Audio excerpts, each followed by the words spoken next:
สำเร็จการเปิดพอร์ตเนาะก็คือมีน้องคนหนึ่งเพิ่นได้ติดต่อมาหลายช่องทางเลยเนาะแต่ว่าก็เดี๋ยวมาเบิ่งว่าเพิ่นเฮ็ดจังได๋เพิ่นจึงสามารถสำเร็จอันนี้แม่น WhatsApp เนาะเฉพาะของมื้อนี้เลยเนาะมื้อนี้วันที่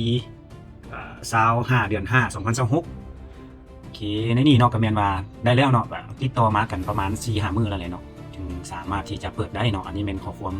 ส่วนตัวน้อยนึงเนาะว่าเราได้รับ OTP เรียบร้อยแล้วเนาะ OTP จาก IBKR นั้นเนาะแล้วก็แม่นว่าหลังจากที่ทั้งเมลแล้วก็ทั้งโทรเนาะก็สามารถได้รับ OTP ได้เลยนี่เนาะตัวนี้เป็นเลข OTP 5 ตัวเนาะเข้ามาทางเมสเสจเลยเนาะเข้ามาทางข้อความมันเบอร์โทรของเราเลยเนาะเบอร์เราเป็นเบอร์หลัก7เนาะเบอร์หลัก7ก็สามารถที่จะเข้าได้กันมาเบิ่งเนื้อไหนตื่มเนาะเนื้อไหนตื่มมาเราเลยลองเฮ็ดจังได๋บ่เนาะแล้วก็ได้จากนั้นก็แม่นได้ลองเฮ็ดแล้วก็เข้าอีกรอบใหม่ก็สามารถสำเร็จเลยที่เนาะเปิดพอร์ตสำเร็จเรียบร้อยแล้วก็ได้ต่อไปอันนี้เนาะเพราะว่าได้ช่วยแนะนำแล้วเนาะว่ายินดีนำเอียงต่างๆต่อไปก็มีแต่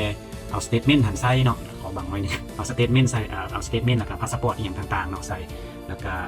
ได้แนะนำตามปกติอะไรเนาะได้แนะนำตามปกติที่ว่าได้เคยเฮ็ดมาแต่ละครั้งเนาะหลังจากนั้นก็ถือว่าสำเร็จในคลิปนี้ให้พิเศษ10 ทานเนาะผู้ใดที่กดติดตามหัวใจคอมเมนต์สนใจแล้วก็กดเซฟเนาะแล้วก็แชร์ให้10 คนเนาะสามารถปรึกษาเปิดบล็อกแล้วก็ได้ให้ข้อมูลทุกอย่างเนาะในการเปิดโดยที่บ่ได้เสียค่าอย่างทั้งเบิดเลยเนาะก็แม่นแนะนำซื่อๆเนาะเพื่อเป็นการที่จะเรียนรู้ไปนํกันเนาะตัวนี้เนาะจะบ่เป็นลักษณะแบบได้เสียค่าบริการอย่างทั้งนั้นเนาะถ้าว่าผู้ใดสนใจก็สามารถติดต่อมาได้เลยเนาะขอขอบใจทั้งเบอร์นี้ก็ได้เนาะ